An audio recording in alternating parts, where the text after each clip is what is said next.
What happens when a store manager with unchecked authority calls mall security on the actual owner of the business? One man faced public humiliation in front of his own employees. But his response didn't just reverse the power dynamic. It unveiled profound truths far beyond a simple misunderstanding. Terrence Dillard wasn't dressed to impress.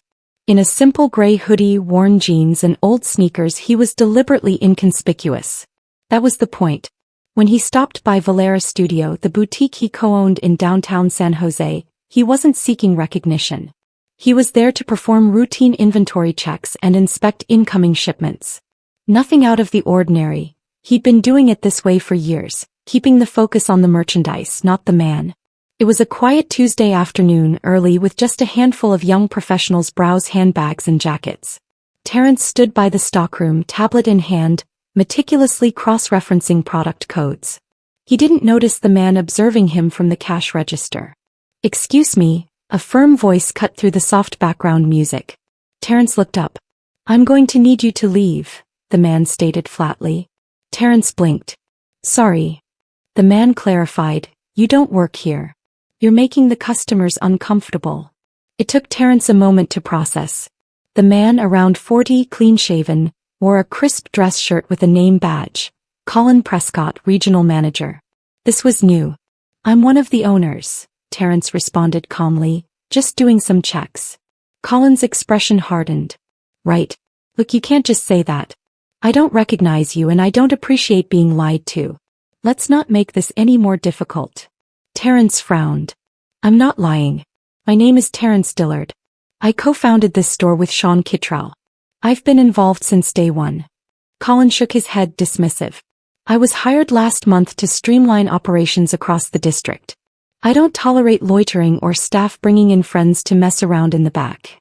Now heads were turning. A woman holding a leather clutch paused. A college student near the sunglasses rack tilted his head towards the commotion. Terrence remained composed.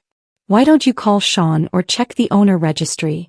Colin snapped. "I don't need to call anyone. You can either walk out now or I'll call security." Terrence sighed, feeling the heat rise in his face but holding it in. "This is a real mistake you're making." Colin didn't flinch. "Security's on the way." 2 minutes later, a mall security guard stepped in, already briefed. "Sir, we need to ask you to leave." Terrence's voice dropped, barely a whisper. "I built this business. I put in the money, the vision, the sweat, and you're kicking me out of my own store." He glanced around. Customers were watching, whispering. The cashier, a young black woman named Deja, looked like she wanted to intervene but stayed silent. Colin stood stiffly, jaw clenched, eyes cold. So Terrence walked out. Not in agreement, not out of fear, but because he knew anger wouldn't solve anything. As he stepped into the California sun, his heart pounded like a warning drum. He didn't utter a word, didn't look back. But the camera inside the store had captured every single moment. What Colin didn't grasp that day was the true identity of the man he had just so casually ejected. Before the polished wood floors, the elegant store fronts, the custom lighting and glass shelving, Valera Studio was merely a small dream sketched on a wrinkled piece of paper. Terrence Dillard had written it at 25, tired, overlooked but fiercely determined, while waiting in the back room of a warehouse job in Modesto, California. He hadn't grown up with money. His mother worked nights at a convalescent home and his father pieced together side gigs. Terrence never expected handouts, but he paid meticulous attention to details, presentation, and the welcoming feeling a space could evoke. After years of saving and working 2 jobs, he partnered with Sean Kittrell, an old college friend with a background in retail analytics. Their vision was simple: a boutique offering timeless, minimalist fashion for professionals who felt overlooked by mainstream luxury brands. No loud logos, no exclusive vibe, just quality and respect. Terrence wasn't interested in being the company's public face. He disliked cameras and public speaking, leaving that to Sean, who thrived on panels and photo ops. Terrence was the quiet force behind the scenes, resolving supply chain issues and perfecting fitting room lighting. He was quiet, focused, intentional. They opened their first Valera Studio in San Jose in 2019. It was a risk, but by the end of year 2 they turned a profit. Not explosive but steady, smart expansion. They opened a second store in Pasadena, then a third in Sacramento. Terrence remained the silent partner across all 3, observing and mentoring from behind the curtain. Staff knew his face, some knew his name, but corporate turnover, especially in upper management, meant not everyone knew his true identity. He hadn't minded until it became a problem. The day Colin Prescott had him removed, Terence barely slept. Not from anger but from a deeper disappointment. Disappointment not just in Colin, but in how effortlessly his presence, his very identity, had been challenged and dismissed. Terence replayed the moment. Colin's unwavering certainty, his tone, the utter lack of curiosity. He recalled his mother's words. When someone decides who you are before you speak, they're not listening to your voice. They're watching a story they made up about you. He thought of Deja, the cashier, who'd looked like she wanted to intervene but couldn't. How many times had she been on the receiving end of someone like Colin? Sitting on the edge of his bed that night, Terence made a decision. He wouldn't storm in, yell, or demand heads roll. But he also wouldn't let it slide. Because this wasn't just about him. It was about what was tolerated and what needed to change. The next morning he called Sean. "You're not going to believe what happened yesterday," Terence said, recounting every detail. There was a long silence. "Wait. Colin kicked you out?" Sean finally asked. "Yep, and security walked me out of our store like I was a damn shoplifter." Sean exhaled. "What do you want to do?" "I want the whole staff there. Him included. And I'm not coming in alone." Sean didn't argue. He knew Terence's tone, calm but absolute. Later that morning, Terence called their trusted lawyer, someone sharp yet measured, not for a lawsuit but for clarity. Then he quietly called Deja, asking if she'd be willing to speak up during the meeting. He didn't hesitate. By noon the plan was set. The man who had been silenced in his own business was ready to speak on his own terms. So the next morning Terence returned. But he wasn't the same man as the day before. He didn't walk into Valera's studio with a puffed chest or leading with his ego. He didn't need to, his very presence spoke volumes. He wore the same gray hoodie, but this time, it was a deliberate statement. Same jeans, same beat-up sneakers. The only difference was the people walking beside him. On his left, Sean Kittrell, co-owner and co-founder, in a navy blazer, clipboard in hand. On his right, Alicia Bria, their legal counsel, crisp and composed. Carlos, the store's longest-serving stock supervisor, and Deja, who'd worked the register during yesterday's incident. The store wasn't open yet, but the team was inside, prepping. Colin stood behind the counter, chatting with a sales associate when the group entered. He turned confused. "Can I help?" He stopped mid-sentence as his eyes met Terence's. Terence didn't flinch. "We need to gather the staff," Sean announced. "Full team meeting. Now." Colin hesitated. "I wasn't informed." "You're being informed now," Alicia stated calmly, her tone sharp enough to cut through any excuses. "It's important and time-sensitive." Within 10 minutes, everyone was in the back office. 15 people, from part-timers to department leads, filled the narrow room. Folding chairs had been pulled in. Colin stood near the wall, arms crossed, a tight smile on his face. Terence stood in front of them. No podium, no notes, just presence. "Some of you know me," he began. "Some don't. My name is Terence Dillard. I co-founded Valera Studio with Sean 6 years ago. I've worked every part of this business: stockroom, customer service, marketing, sourcing. I've been here since this place was just a logo sketched on a napkin." Silence. "Yesterday I came into this store to do inventory checks. I wore what I usually wear because that's how I work. And I was confronted, disrespected, and thrown out." He paused, his eyes sweeping the room. He saw discomfort, guilt, curiosity. Some people didn't know where this was going. Colin's face was taut, as if still waiting to be proven right. "I wasn't asked who I was. I wasn't spoken to with curiosity or even basic decency. I was treated like a stranger, a problem to be removed in my own business." A shuffle went through the room. Someone exhaled. Another whispered to their neighbor. Terence turned toward Sean, who nodded and tapped his phone. Seconds later, the office TV came to life. Security footage from the previous day appeared on screen. The entire confrontation played out angle by angle. There was no sound, but body language told the whole story. Colin's posture, Terence's composure, the arrival of mall security, the customer's expressions, Deja's hesitation. When it ended, no one spoke. Then Deja stood up. "I wanted to speak up yesterday," she said quietly, But I was scared I'd lose my job. I saw everything. I knew who Mr. Dillard was. I didn't know what to do. Terrence nodded at her. Thank you for saying that. He turned back to the group. This isn't just about me. This is about how easy it is for someone to look at another person and make a decision about who they are, and then act like that decision is fact. Colin finally spoke. I didn't know. That's the problem. Terrence cut in. You didn't ask. You didn't consider. You assumed. You acted. And now we're all standing in the consequences. The silence was heavier now, not angry but reflective. This is not a trial, Alicia said. No one's here to shame anyone. But this business runs on more than product. It runs on people and trust. And if we don't talk about what just happened, we don't move forward. Colin looked down for the first time. But the meeting didn't go the way Colin thought it would. Not even close. Nobody moved. The back office of Valera Studio had never felt so still. No racks clicking, no chatter from the sales floor. Just 15 people in chairs that suddenly felt too stiff. Colin remained standing, silent now, arms at his sides, the smugness gone. Terrence stepped back, allowing Alicia to take the lead.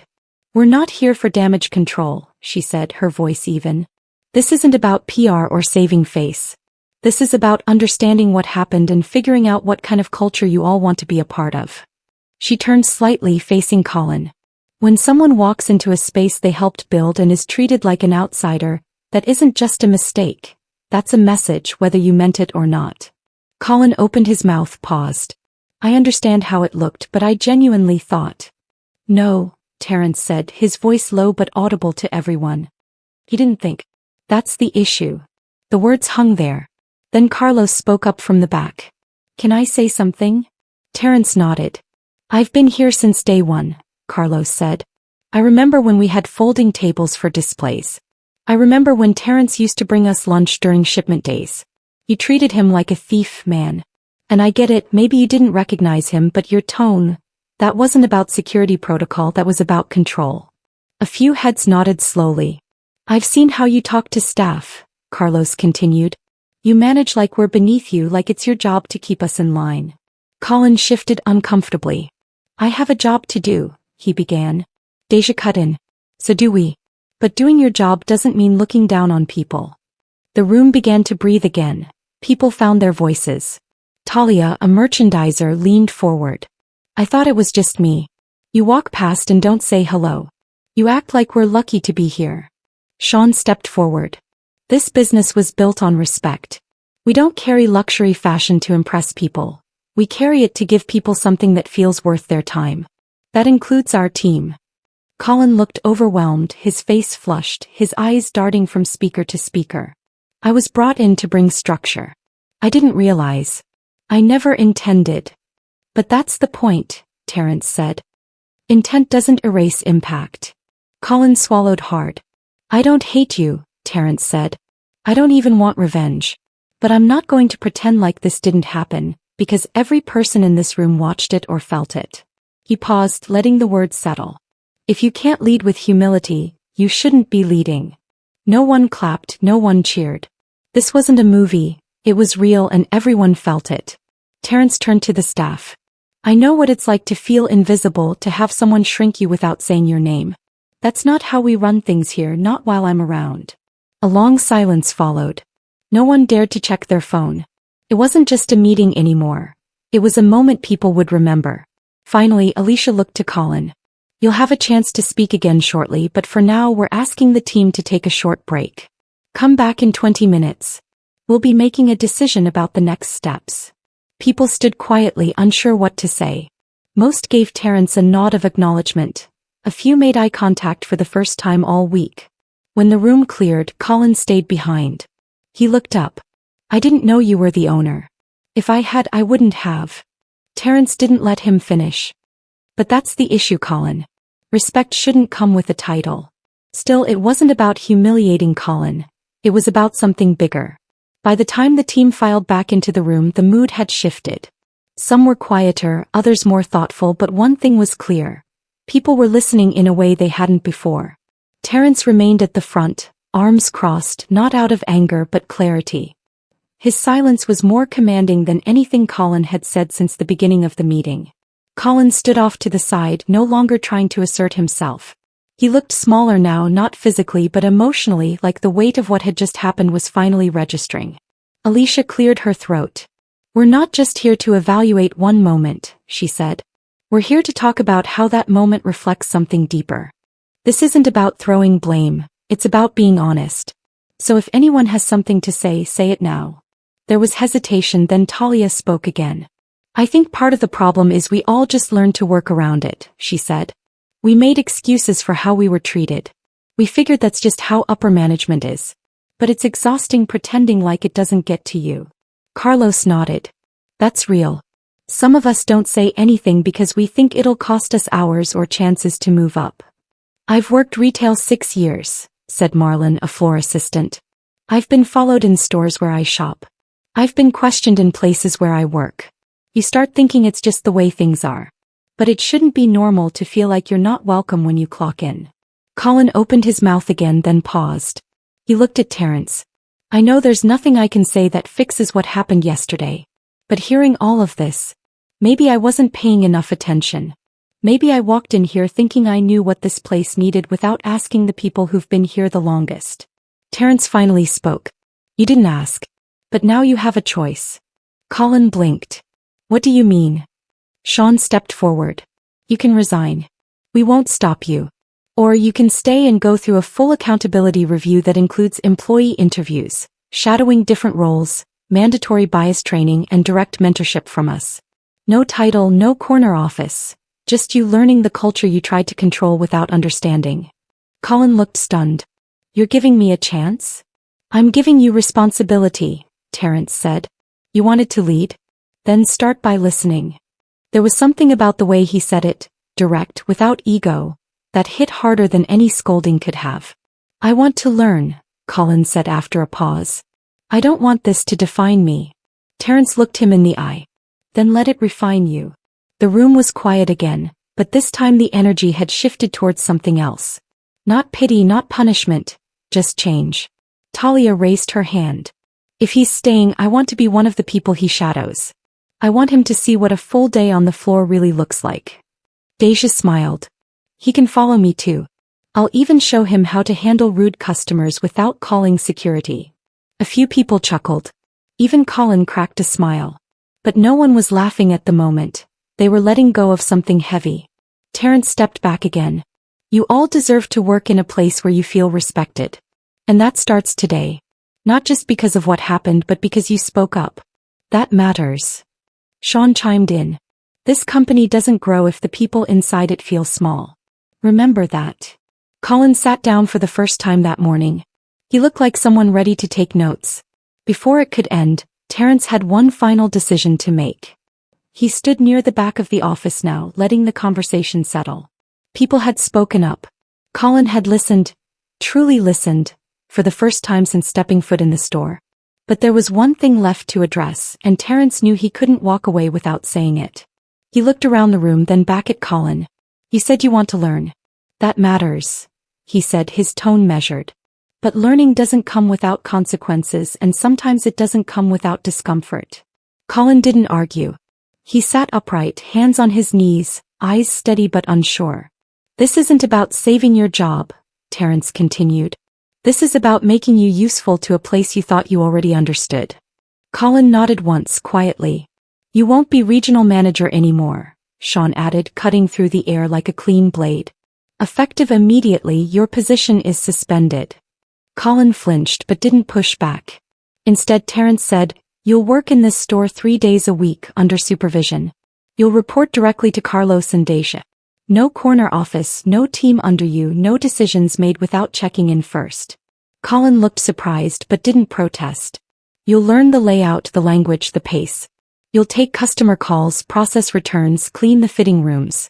Not because we're trying to punish you," Terrence paused, "but because this is how culture is built, from the ground up. You can't manage a team until you've walked in their shoes."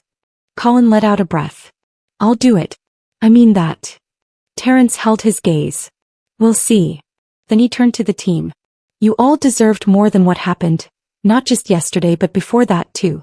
I know some of you have been holding things in, hoping someone else would speak first. That ends here. From now on, if something doesn't feel right, say it. We're listening. And if you're not being heard, keep talking until someone does. Marlon gave a small nod of agreement. Deja was smiling, the kind that says, finally. Alicia, who had been standing quietly in the corner, closed her folder but didn't say a word. She knew her work here was just beginning. Carlos crossed his arms and looked toward Colin. You ready to start fresh? I am, Colin said. Good, Carlos replied. Then you're working with me Friday morning shift. Bring sneakers.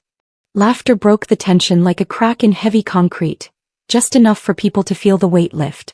Terence smiled, but it wasn't a victory smile. It was something more grounded, a signal that this wasn't the end of anything. It was the beginning of doing things better. One of the part-time associates, Nina, spoke for the first time all day. I feel like this is the first real meeting we've ever had, she said. I mean, people actually said what they were thinking. That's the goal, Sean replied. Not just today. Always. The room began to clear slowly. People drifted towards the break room, some staying behind to talk one-on-one with Terence or Sean. No one rushed out. No one looked over their shoulder. Colin remained in the room a little longer before leaving. He approached Terence one last time. Thank you for not firing me, he said. Terence looked at him and replied without hesitation, thank me when you've earned the spot you thought you had. Colin nodded slowly and walked out. Outside, the store's automatic doors opened and closed as shoppers trickled in. Just another day to the outside world.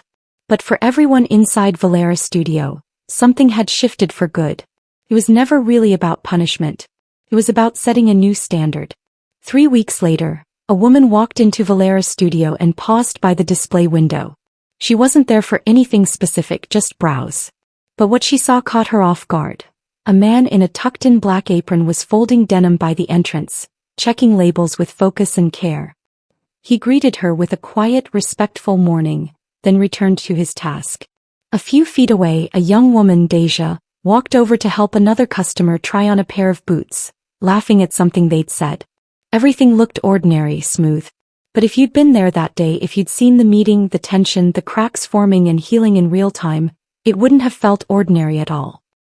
Colin Prescott was no longer the regional manager, but he showed up on time for every shift, stocked shelves, cleaned back counters, handled awkward customers, sat in meetings and listened. Not because he wanted to prove something, but because, slowly, he was starting to understand what it meant to be part of something instead of trying to control it. And the staff noticed. Marlon mentioned during a break that Colin had helped him carry in a late shipment without being asked. Carlos said he'd stopped giving instructions and started asking questions instead. Even Nina, who barely spoke, told Sean that it was the first time she felt like her manager actually saw her. As for Terence, he didn't change his clothes. Still wore hoodies, still walked in quietly, still kept his tablet close, checking in on inventory operations people. But one thing did shift. He no longer stayed entirely behind the scenes. One Saturday afternoon, a high school student applying for a part-time job looked up from his clipboard and asked, "Are you the manager?" Terence chuckled. Something like that. The viral video, because yes, someone had captured the original incident on their phone, spread quickly. At first it sparked outrage, then questions, then discussion. Local business blogs picked it up. Some viewers criticized Colin harshly, but Terence's choice not to fire him made people pause. There was a comment under one of the posts that stood out. It read, "This man had every reason to drag that guy through the dirt. Instead he chose to teach. That's real power." It was reposted hundreds of times. But Terence didn't care much for the spotlight. What mattered to him was what was happening inside those four walls. Where Deja was now training 2 new hires, where Colin still clocked in with a clipboard in hand, and where people no longer whispered when something felt wrong. They just said it. The culture had shifted not with slogans or policies, but with truth spoken out loud in the open. One day, Terence sat across from Sean during a short coffee break. "You think we did the right thing?" Sean asked, stirring his espresso. Terence leaned back in his chair. "I don't know if it was right for everyone, but it was right for us." Sean nodded. "Feels different in there now." "That's because it is."